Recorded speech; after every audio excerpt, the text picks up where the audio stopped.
Maintenant, ce t-shirt rose là, il y en a marre. Je pense que l'envoyer à la ressourcerie qui est pas très loin de chez moi sera une bonne idée.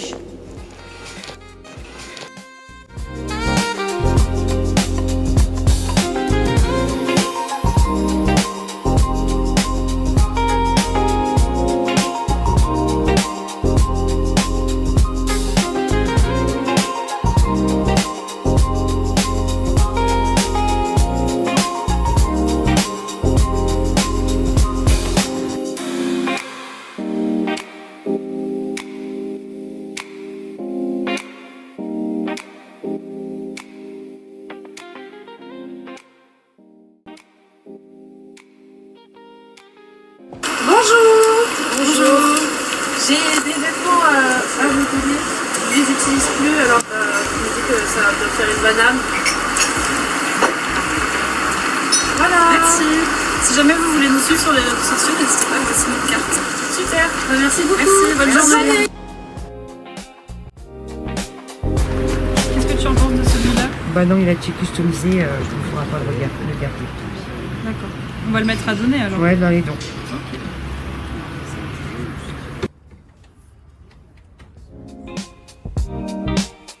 Bonjour à vous, bienvenue chez Philodome. C'est une association composée essentiellement de bénévoles qui existe depuis 15 ans. C'est une ressourcerie. Donc notre vocation à nous, c'est de réutiliser les objets au maximum, de créer du lien et des emplois. Notre priorité, c'est l'écologie, c'est-à-dire tout ce qui peut être réutilisé doit l'être. Quitte à se mobiliser sur la gestion d'une surface de vente comme celle-ci, avec des bénévoles, avec des donateurs et des clients bien sûr qui eux vont avoir fait le choix d'acheter de seconde main. Notre objectif il est là, participer à la réduction des déchets. Pour ce faire, on s'est installé ici il y a quelques années, mais avant on avait une toute petite boutique où les gens ont découvert le concept de ressourcerie.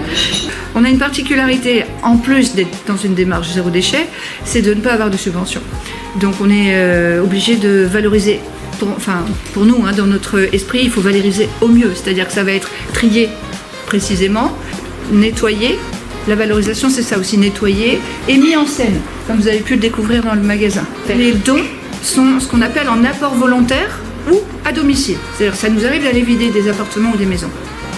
On se mobilise, on a un camion, on y va à plusieurs, on range, on récupère parce que sinon ça part en déchetterie.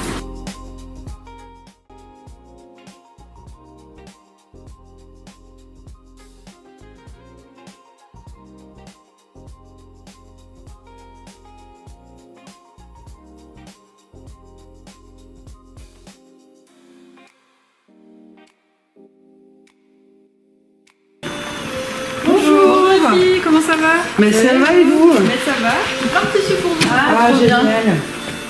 Super. Ah, Ouais, génial. Ah bah alors ouais, on va Celui-ci, pouvoir faire un joli sac. ça va être bien. Ouais. Mm. Pour les ateliers. Ouais. Les couronnes, super. Ouais, trop bien. Bah merci beaucoup. Bonne fête. Bonne journée. À bientôt. Au revoir. Moi je suis Luce Rissler. Ouais, Cécile Doucet, et on a co-créé les filles Récup ensemble en décembre 2022. L'histoire, c'est... Notre rencontre. Ouais, on s'est rencontrés, on a participé à un pré-incubateur qui s'appelle La Bulle au sein de l'IRESA, qui nous a permis d'affiner un peu notre projet, en tout cas pour le démarrage. Donc suite à cette formation de 3 mois, on a créé l'association. On l'a créé assez rapidement parce que justement on avait un premier atelier créatif rémunéré, donc il nous fallait un statut pour pouvoir facturer. Et ensuite ça s'est enchaîné assez rapidement. On a eu pas mal d'autres opportunités d'ateliers. On se rend compte, on est sensible à l'écologie, on se rend compte qu'il y a de plus en plus de déchets. Et du coup, on voulait sensibiliser aussi au réemploi, à la seconde main, mais d'une façon ludique aussi par les ateliers, le détournement. C'est tout public en fait, on est pour la transversalité. Pardon, donc ça va être parents, enfants. C'est vrai qu'on touche, il y a plus de gens qui sont déjà sensibilisés à l'écologie, au réemploi qui viennent à nos ateliers. Mais nous en fait on a envie justement d'aller faire des ateliers là où il n'y a pas beaucoup de... Les gens ne sont pas trop sensibilisés, et justement par les ateliers on peut le faire d'une façon qui n'est pas moraliste et qui est créative aussi, quoi. Donc ça permet d'ouvrir le dialogue. Et puis on a le souhait aussi de développer, là justement, parce que là où on est installé aujourd'hui, on a la possibilité de pouvoir faire des ateliers dans un espace qui peut accueillir du public. Et donc justement on a porté tout un projet de pouvoir mettre en place des ateliers on va dire inclusifs, qui puissent donc cibler aussi bien les enfants que les adultes, mais aussi des personnes en situation de handicap. Des personnes âgées. Quand on s'est installé ici, dans cette ancienne cuisine centrale au Pont de C, fin juillet 2025, Charlotte, qui est fondatrice de l'atelier Bélan qui crée des bijoux, a été contactée par le comité des fêtes de la ville des Ponts de C, qui commençait à organiser le marché de Noël, c'est eux les organisateurs. Donc elle nous en a parlé, et en fait on était 3 structures intéressées pour y participer, donc on a proposé d'avoir un stand commun, justement tous ensemble. Voilà, et donc après on a tous produit pour avoir un stand bien rempli à ce moment-là, et voilà. On anime des ateliers, et après sinon on répond à des commandes, mais plus dans le privé, au niveau de en termes de scénographie et de décoration. Et on intervient aussi dans des crèches ou à la Rift pour faire de la sensibilisation à la pédagogie Montessori aussi. Donc, on a 4 branches en fait d'activités. Oui.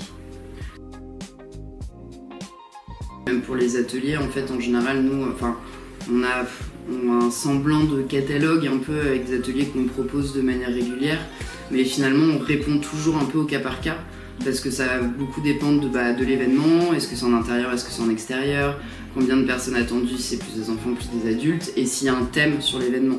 Par exemple, là on doit faire une proposition d'atelier pour un festival l'année prochaine, où le thème plutôt du festival ça va être tout ce qui va être construction. Donc en fait nous on est en train de réfléchir à qu'est-ce qu'on peut proposer comme atelier.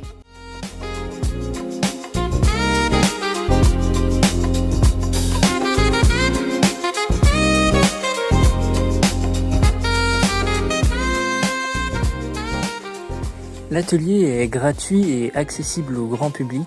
Le but de cet atelier est de recycler des t-shirts usagés en les métamorphosant en tote bag.